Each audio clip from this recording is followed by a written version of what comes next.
Opera in een kasteel, Limburgse liedjes in een kerk of een opzwepende dansvoorstelling midden in de bossen. Het Limburg Festival is misschien wel het meest verrassende festival van het zuiden.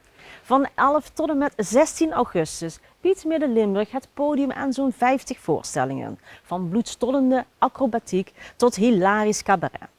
De voorstellingen hebben dit jaar één ding gemeen: ze brengen een ode aan de vrouw. Vandaag een kleine selectie uit het enorme aanbod. Een muzikale fietstocht tussen Neer, Kessel en Bezel.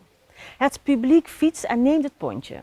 Onderweg beleven zij 4 korte operascènes op bijzondere locaties, zoals het prachtige kasteel De Keverberg. Je ontmoet verschillende beroemde vrouwelijke personages uit de operawereld. Fragmenten uit Carmen, Rusulka en Aida vormen samen een nieuw verhaal over de liefde. Kijk voor het volledige programma op limburgfestival.nl.